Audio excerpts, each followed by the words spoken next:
स्वाभिमानी टीव्ही चॅनलच्या बातमीपत्रात आपलं स्वागत। धुळे तालुक्यातील सोनगीर आरोग्य केंद्रावर डॉक्टर व आरोग्य कर्मचाऱ्यांचा अभाव। धुळे जिल्हाधिकारी कार्यालयासमोर ग्रामस्थांनी केले आंदोलन। धुळे तालुक्यातील सोनगीर प्राथमिक आरोग्य केंद्रावर डॉक्टर व आरोग्य कर्मचाऱ्यांचा तीव्र अभाव असल्याचे संतप्त ग्रामस्थांनी आज जिल्हाधिकारी कार्यालयासमोर आंदोलन केले। आरोग्य केंद्रात पुरेसे डॉक्टर, नर्स व कर्मचारी उपलब्ध नसल्यामुळे रुग्णांची मोठ्या प्रमाणात गैरसोय होत असल्याचा आरोप आंदोलकांनी केला। दरम्यान सोनगीर परिसरातील नागरिकांना वेळेवर उपचार मिळत नसून अनेक रुग्णांना खासगी रुग्णालयाचा आधार घ्यावा लागत असल्याने आर्थिक भार वाढत असल्याचे ग्रामस्थांनी सांगितले।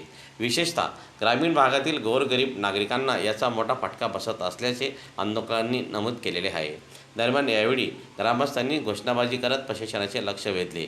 तसेच सोनगीर आरोग्य केंद्रात तात्काळ कायमस्वरूपी डॉक्टर व आवश्यक आरोग्य कर्मचारी नियुक्त करावेत, अन्यथा यापेक्षा तीव्र आंदोलन छेडण्याचा इशारा यावेळी सोनगीर ग्रामस्थांनी दिला असून त्या संदर्भात आज रोजी ग्रामस्थांच्या वतीने जिल्हा प्रशासनाला निवेदनही सादर करण्यात आले। सोनगीर गावात ग्रामीण रुग्णालयामध्ये एक नंबरचा बोगस कारभार चालू आहे।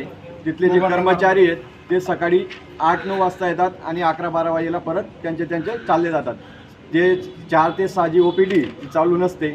त्यानंतर परत आमच्या इथं रुग्णवाहिका नाही आहे। रुग्णवाहिका आहे बी तर ती काही ना काही मेंटेनन्सला दाखवतात आणि जे तिथले पेशंट वगैरे येतात त्यांना रुग्णवाहिका मिळत नाही। त्यांचा स्वतःचा प्राण जातो तिथल्या तिथे। त्यात अशी गैरसोय आमच्या सोनगीर गावामध्ये आमची फक्त एवढी मागणी आहे की तिथं एक पुरेसा स्टाफ द्यावा, रुग्णवाहिका वगैरे द्यावी आणि एकदम व्यवस्थित स्वच्छताचं पालन